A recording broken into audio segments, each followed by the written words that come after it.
అహ్మదాబాద్ లో జరిగిన ఒక దారుణమైన సంఘటన. ఎయిర్ ఇండియా విమానం ఒక కాలేజ్ పైన కుప్పకూలిపోయింది. అలాగే ఆ హాస్టల్ క్యాంటీన్ లో ఉన్న కొంతమంది విద్యార్థులు కూడా 20 మంది పైగా చనిపోయి అంటున్నారు. ఎందుకంటే కరెక్ట్ గా ఎగ్జాక్ట్ గా ఇది దాదాపు మధ్యాహ్నం 1:30 ఆ టైంలో జరిగిందంటున్నారు. అదే టైంలో వాళ్ళందరూ లంచ్ చేయడానికి ఆ క్యాంటీన్ వద్దకు చేరుకున్నారు. అప్పుడే ఇదే క్రాష్ అయ్యి ఆ భవనం పైన పడటం, ఆ కాలేజ్ భవనం పైన పడటం. సో అక్కడ లంచ్ చేస్తున్న ఆ విద్యార్థులందరూ కూడా ఒక్కసారిగా ప్రమాదం తట్టుకోలేక స్పాట్ లోనే 20 మంది ప్రాణాలు విడిచారంటూ కూడా ఒక న్యూస్ అయితే వెళ్ళలోకి రావడం జరిగింది. అలాగే విమానంలో ప్రయాణిస్తున్న వారు మృతుల సంఖ్య కూడా పెరిగే ఛాన్స్ ఉంటుందంటూ కూడా చెప్తున్నారు. ఇప్పటి వరకు 50 మంది పైగా చనిపోయారంటూ కూడా చెప్తున్నారు. అండ్ విమానంలో మొత్తం 242 మంది ఉంటే అందులో భారతదేశానికి సంబంధించిన వాళ్ళు 169 మంది ఉన్నారు. అలాగే మిగతా వాళ్ళందరూ కూడా ఫారినర్సే. 61 మంది ఉన్నారు ఫారినర్స్. అలాగే 53 మంది బ్రిటిషర్స్. అలాగే ఒక కెనడాకి సంబంధించిన వ్యక్తి కూడా ఉన్నారు. అలాగే మిగతా 7 మంది పోర్చుగల్ దేశానికి సంబంధించిన వాళ్ళందరూ కూడా ఉన్నారంటూ కూడా చెప్తున్నారు. అండ్ ప్రెసెంట్ అయితే అక్కడ చాలా దారుణమైన సిచ్యువేషన్ ఉంది. అండ్ మృతుల సంఖ్య ఇంకా పెరిగే అవకాశం కూడా ఉంటుందని చెప్తున్నారు. అండ్ ఏదైతే బీజీ డాక్టర్స్ కాలేజ్ ఉందో, మెడికల్ కాలేజ్ ఉందో, ఆ భవనం పైన పడడం వల్ల చాలా వరకు కూడా ఆస్తి నష్టం జరిగింది, ప్రాణ నష్టం కూడా జరిగిందని చెప్తున్నారు. ఒకసారి దీని గురించి మరింత విషయాలు తెలుసుకునే ప్రయత్నం చేద్దాం. మా ప్రతినిధి ఆదిత్య లైన్ లో ఉన్నారు, సాయంతో మాట్లాడదాం. ఆదిత్య, చెప్పండి, మృతుల సంఖ్య ఇంకా పెరిగే అవకాశం కూడా ఉంటుందని చెప్తున్నారు. అలాగే మెడికల్ కాలేజ్ లో 20 మంది స్టూడెంట్స్ చనిపోయారంటూ కూడా చెప్తున్నారు ఈ ప్రమాదం వల్ల. తేజ, దీన్ని దేశంలోనే అతి పెద్ద ఫ్లైట్ క్రాష్ గా కూడా వర్ణిస్తున్నారు ఇప్పుడు. అంటే ఈ స్థాయిలో అంతకుముందు ప్రమాదాలు ఫ్లైట్ క్రాష్ జరిగాయి కానీ ఈ స్థాయిలో జరగలేదని కూడా చెప్తున్నారు. సో ఇది చాలా మంది దేశవ్యాప్తంగా అందరూ కూడా దీని పట్ల దిగ్భ్రాంతి అయితే వ్యక్తం చేస్తున్నారు. అంటే ఫ్లైట్, ఎయిర్ ఇండియా ఏదైతే ఫ్లైట్ ఉందో అది టేక్ ఆఫ్ అయిన కొద్దిసేపటికే పూర్తి స్థాయిలో పైకి ఎగరలేక అక్కడే కూలిపోయింది. అయితే ఈ కూలిపోయిన నేపథ్యంలో అది అక్కడ ఉన్న మెడికల్ కాలేజ్, బీజే మెడికల్ కాలేజ్ అంటారు, ఆ భవనం మీద పడిపోయింది. సో ఈ రకంగా ఫ్లైట్ లో ఉన్న వాళ్ళు అండ్ ఈ కూలిన ఆ ప్రాంతంలో ఉన్న వాళ్ళు 2 రకాల మరణాలు అయితే సంభవించాయి. అయితే ఈ కూలిన ఈ మెడికల్ కాలేజ్ పైన కూలింది కదా, దాంట్లో ఉన్న మెడికల్ స్టూడెంట్స్, మెడికోలు 20 మంది వరకు చనిపోయినట్లుగా వార్తలు వస్తున్నాయి. అయితే ఆ టైంలో వాళ్ళు లంచ్ చేస్తున్నట్లుగా కొన్ని ఫోటోలు కూడా విపరీతంగా వైరల్ అవుతున్నాయి. అంటే ఆ భవనం మీద కూలిన తర్వాత ఆ భవనం పరిస్థితి ఏ విధంగా ఉంది, ఆ కాలేజ్ పరిస్థితి ఏ విధంగా ఉందని చెప్పేసి వీడియోలు కూడా వైరల్ అవుతున్నాయి. అంటే ఫ్లైట్ కి చెందిన టైర్లు ఆ భవనంలో మెడికల్ కాలేజ్ ఇరుకపోవడం, అక్కడ వాళ్ళు టిఫిన్ చేస్తున్న ప్లేట్లు, దానిలో ఉన్న ఫుడ్, ఇదంతా కూడా విపరీతంగా వైరల్ అవుతున్నాయి. అది అందరినీ కూడా కలిసి వేస్తుంది. అయితే ఈ మెడికల్ స్టూడెంట్స్ 20 మంది వరకు చనిపోయినట్టుగా తెలుస్తుంది. ఇక ఈ ఫ్లైట్ లో ఉన్న వాళ్ళు ఇప్పటి వరకు అయితే ఇన్ఫర్మేషన్ ప్రకారం 50 మంది వరకు అయితే చనిపోయారు. ఇంకాస్త మరణాలు పెరిగే అవకాశం ఉందని కూడా చెప్తున్నారు. సో ఈ అంటే అదే ఫ్లైట్ లో గుజరాత్ కి సంబంధించిన మాజీ ముఖ్యమంత్రి కూడా ఉన్నారంటూ చెప్తున్నారు. ఆయన గురించి 2 రకాల వార్తలు వినిపిస్తున్నాయి. ఒకటి ఏంటంటే ఆయన క్షేమంగానే ఉన్న, గాయాల పాలైనట్టుగా తెలుస్తుంది. లేదు ఆయన గురించి ఇంకా ఆచూకీ ప్రస్తుతం ఏమీ తెలియలేదని చెప్పేసి కూడా ఒక న్యూస్ వైరల్ అవుతుంది. అంటే కంప్లీట్ గా ఆయన గురించి డీటెయిల్స్ అయితే ఇంకా మరి వెల్లడి కావాలని చేయట్లేదా, లేకుంటే ఇంకా ఆచూకీ ఆయనకు సంబంధించిన వివరాలు తెలియలేదా అనేది కూడా తెలియాల్సి అయితే ఉంది. సో ఏదేమైనా ఘటన పట్ల అయితే దేశవ్యాప్తంగా ఇటు ఎయిర్ ఇండియా కంపెనీ పైన విమర్శలు కూడా వినిపిస్తున్నాయి. అంటే అహ్మదాబాద్ విమాన ప్రమాదంపై మొత్తం విమాన సంస్థ మీద అయితే ఎయిర్ ఇండియా కూడా దిగ్భ్రాంతి వ్యక్తం చేసింది. అయితే దానిపైన కూడా విమర్శలు అయితే వస్తున్నాయి. విమానం వెళ్లే పరిస్థితి మీరు చెక్ చేయకుండా టేక్ ఆఫ్ చేస్తారా అంటూ చెప్తున్నారు. అయితే దీని పట్ల ఒక క్లారిటీ కూడా ఇచ్చే ప్రయత్నం కూడా జరుగుతుంది. అంటే టేక్ ఆఫ్ కి ముందు ఏం చేస్తారని ప్రశ్నలు కూడా వినిపిస్తున్నాయి. అయితే దీని పట్ల ఒక క్లారిటీ ఏంటంటే పైలట్స్ మొదట ఫ్లైట్ రిజిస్ట్రేషన్, ఆ తర్వాత మెయింటెనెన్స్ లాగ్స్, ఎగిరే సామర్థ్యం గురించి మొత్తం కూడా వెరిఫై చేస్తారు. ఆ తర్వాత ఇన్స్ట్రుమెంట్స్, ఫ్లైట్ కంట్రోల్స్ చెక్ చేసుకుంటారు. ఇంజన్ ను కాసేపు రన్ చేసి టెస్ట్ చేస్తారు. అనుకూల వాతావరణం ఉందా లేదా అని చూస్తారు. రన్వే క్లియరెన్స్, అది ఫ్లైట్ లో కూడా ఎప్పుడు కూడా 2 ఇంజన్స్ ఉంటాయి అనుకుంటాను. ఒకవేళ వెళ్లే ప్రయాణం మధ్యలో, మార్గం మధ్యలో ఏదైనా ఇబ్బంది తలెత్తితే ఒక ఇంజిన్ ఇబ్బంది పెడితే మరొక ఇంజిన్ ని యూజ్ చేస్తారంటూ కూడా ఈ ఫ్లైట్స్ కి సంబంధించిన చాలా విషయాల్లో కూడా మనం ఇప్పటి వరకు చాలానే విన్నాం. అవును. అంటే తేజ, నువ్వు ఇక్కడ అబ్జర్వ్ చేస్తే ఫ్లైట్ టేక్ ఆఫ్ అయిన కొద్దిసేపటికే కూలిపోయింది. సో అంత టైం అక్కడ లేదు అని తెలిసిపోతుంది. ఇంజన్ ఫెయిల్యూర్ ద్వారానే పేలిపోయింది అని చెప్పేసి ఇప్పటి వరకు ఉన్న ఇన్ఫర్మేషన్.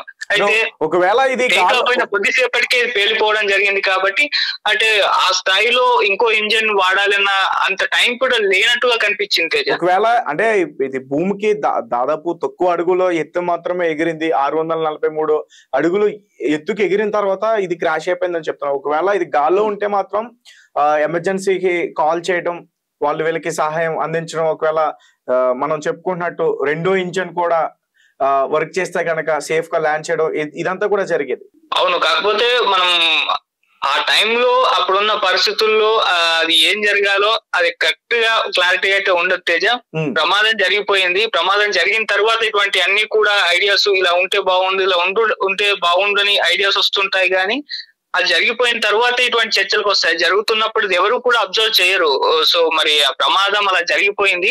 సో దానికి సంబంధించిన విశ్లేషణలు తర్వాత జరుగుతున్నాయి. కానీ మరి ముందేం జరిగిందో ఒక ఎంక్వైరీలో మనకు తెలిస్తే గానీ మనం ఒక క్లారిటీ అయితే ఇవ్వలేము. ఎందుకంటే అక్కడ ఏం జరిగిందో తెలియదు. ఇంజన్ ఫెయిల్యూర్ అని ఇప్పటి వరకు ఉన్న ఇన్ఫర్మేషన్. కొంతమంది పైలట్ ఫెయిల్యూర్ ఉందని కూడా చెప్తున్నారు. కాకపోతే వాళ్ళ అనుభవజ్ఞులైన పైలట్లే వాళ్ళ ఫెయిల్యూర్ ఏం లేదు, ఇది ఇంజన్ ప్రాబ్లమ్ ఉంది అని కూడా చెప్తున్నారు. మరి ఇంజన్ సంబంధించిన ప్రాబ్లం ఏమో, దానికి సంబంధించిన వివరాలు తెలియాలి. ఇలా మనం జస్టిఫై అయితే చేయలేము, దానికి సంబంధించిన క్లారిటీ అయితే ఇవ్వలేము. ఇలా చేస్తుంటే బాగుండేది అని చెప్పేసి. Right Aditya, thank you. So guys, చూస్తున్నారు కదా అహ్మదాబాద్ లో జరిగిన ఈ దారుణమైన సంఘటన. ఇప్పటి వరకు భారత్ లో అండ్ ఇతర దేశాల్లో కూడా ఈ విమానాలకు సంబంధించిన చాలా వరకు కూడా పెద్ద పెద్ద ప్రమాదాలు జరిగిన. అండ్ భారత్ లో చూసుకుంటే ఇదే చాలా అత్యంత ప్రమాదకరమైంది. ఎందుకంటే ఎప్పుడైతే టేక్ ఆఫ్ అయిందో, టేక్ ఆఫ్ అయిన కొన్ని నిమిషాల్లోనే ఈ సంఘటన అంతా కూడా జరిగిపోయింది. ఒకవేళ మా ప్రతినిధి చెప్తున్నట్టు ఒకవేళ గాల్లో ఉండగలిగితే కనుక వాళ్ళు ఎమర్జెన్సీ కాల్ చేయటం, నిజానికి వాళ్ళు ఎమర్జెన్సీ కాల్ కూడా చేశారు. మే డే అనే ఒక కాల్ ఉంటుంది, ఎమర్జెన్సీగా కాల్ చేస్తారు. ఆ పైలట్ నుంచి సిగ్నల్ వెళ్ళింది. చివరిగా ఐ నీడ్ హెల్ప్ అంటూ కూడా పైలట్ అడగడం జరిగింది. ఎవరైతే సుమిత్ సబర్వాల్ ఉన్నారో పైలట్, అతనికి 8,200 గంటల ఎల్టీసీ ఎక్స్పీరియన్స్ ఉంది. సో ఇతను కాల్ చేశాడు వెంటనే ఎమర్జెన్సీ కోసం, ఐ నీడ్ హెల్ప్ అంటూ కూడా ఆ చివరి సిగ్నల్ అతను ఇవ్వడం జరిగింది. అండ్ అతనితో పాటు కో పైలట్ వేరే వ్యక్తి ఉన్నారు, అతనికి 11 గంటల ఎక్స్పీరియన్స్ అయితే ఉంది. అండ్ ఇది చాలా చాలా దారుణమైన సంఘటన.